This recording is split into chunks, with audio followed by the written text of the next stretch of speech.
Let's fix this 1995 bottle of Hard Candy Bubblegum that has seen better days.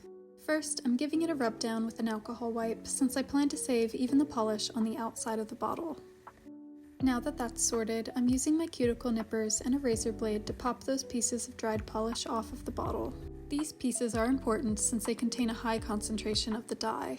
We want it to be color accurate, and the more we save, the more polish we'll have at the end. Now we'll put them back into the bottle so we can get this transformation started. Since the bristles are stuck in the dried polish, I'll have to work around it until my Szechuan store thinner can loosen them. I'm starting with a small amount of thinner just to coax the brush out. I'll leave this to sit for a couple of hours. And after a few hours have passed, the brush comes right out. All of the dried polish seems to be stuck on the sidewall, so the process will be a little tricky since we can't seal the bottle completely with the broken neck. Even though it doesn't seem like there's much in there, I'm going to hit it with 4 vials of thinner. I tried to take a stab at the dried mass with my stirring tool, but it was too hard to make much progress. Since this has to sit a while, I'm closing the bottle with masking tape so that the thinner can do its job without evaporating.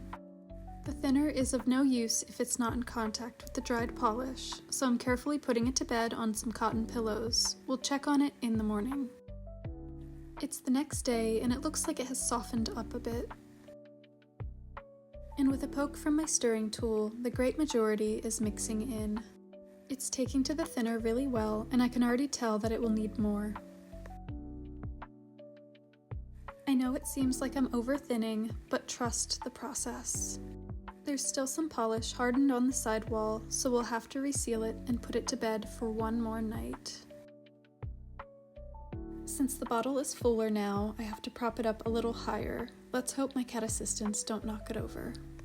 Another day has passed and I'm back at it. If I wanted to mess with you, this would be part 3. With my stirring tool, I can feel the once hard pieces are now melted into the polish. Now that the polish is liquid again, it can be moved into a fresh bottle. With a clean dropper tool, I'll transfer the polish.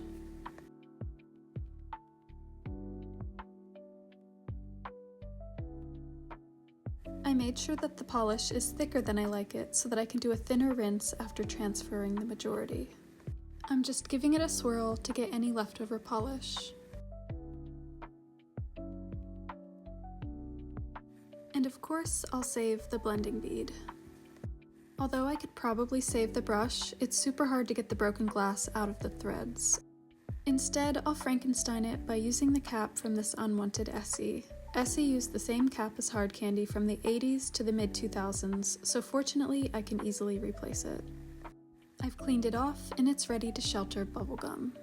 And of course, I can't forget the iconic pink ring. Off camera, I took the old label off and it's ready for the new bottle. We'll give this a blend on the vortex and then we'll give it a quick swatch on a stick.